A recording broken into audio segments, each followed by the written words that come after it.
안녕하십니까. 연세대 보건대학원 융합보건의료대학원의 감염병 역학을 하고 있는 권준옥 교수입니다. 오늘 뉴잉글랜드 저널 오브 메디신의 지난주에 이어서 에디토리얼로 H5N1에 대한 상황을 논의를 했습니다. 그 에디터 취프가 미국의 매사추세츠주의 그 보건 담당자 그리고 텍사스주의 보건 담당자를 각각 연결을 해서 그 비대면으로 이제 대화를 나누는 그런 내용입니다. 이걸 보면서 미국의 그 보건 당국이 H5N1의 인체 감염을 더 이상 막기 위한 노력에 최선을 다했다는 것도 간접적으로 알 수 있는 부분이 있습니다. 미국에서 이제까지 약 1억 6천만 마리의 그 가금류가 컬링, 도살 처분되었고, 그로 인해서 달걀 부족 사태가 발생할 정도로 H5N1의 컨트롤을 위해서 최선을 다한 그런 상황인 것 같습니다.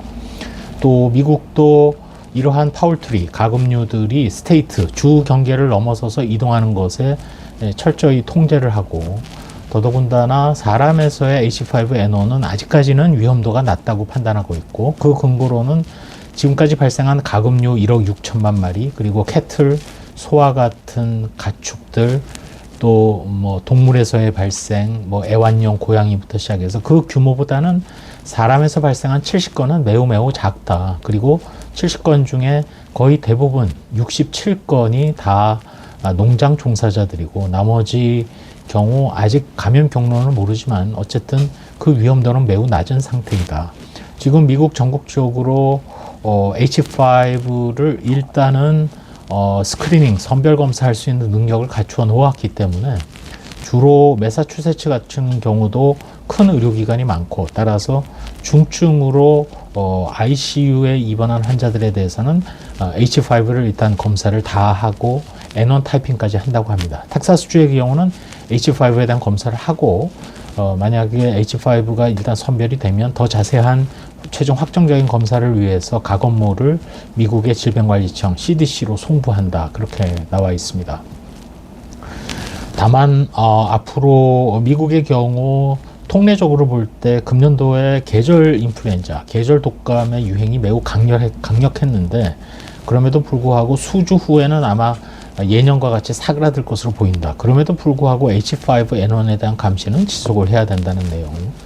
예를 들면 인플루엔자 라이크 일리스와 같은 계절 독감에 대한 감시가 종식되더라도 병원을 중심으로 해서 H5 중증 환자 대상으로 검사를 지속적으로 하고, 또 미국의 경우는 지금 웨이스트 워터 서베일런스도 하고 있습니다. 코로나19 이후로 오하수, 뭐 여러 가지 하수도 물에 사람들의 분변이나 여러 가지 책 등에 묻어 있는 바이러스를 감시할 수 있기 때문에 그걸 가지고 코로나19 감시를 해왔는데, 거기에 덧붙여서 H5도 계속 감시하는 게 필요하다라는 그런 의견들을 제시를 했습니다.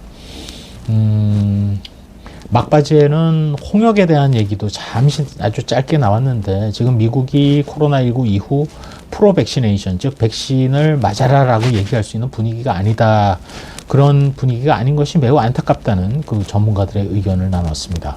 홍역은 예방접종으로 지난 2000년에 미국에서 홍역이 사실상 제거되었다고 선포를 한 상황에서 지금 다시 홍역이 발생하고 있는 것에 대해서 다들 안타까워하는 전문가들의 의견, 더하기 예방접종에 대해서 좀 더 강력한 얘기가 필요하다라는 얘기들을 했습니다. 이 학자와 그 보건 당국자들의 같은 자리에서 이런 얘기가 이루어졌고, 제가 볼 때는 감염병 역학이 이런 식으로 현장과 아주 직결이 돼 있습니다. 이론적으로나 여러 가지 현실적인 측면에서 감염병 역학은 역학의 기본인 최종적으로는 프리벤션 또는 컨트롤까지 가야 되는 상황이기 때문에, 원인 병원체가 분명하기 때문에 그러한 것을 우리가 잘 익힐 수 있는 그런 에디토리얼이라고 생각합니다.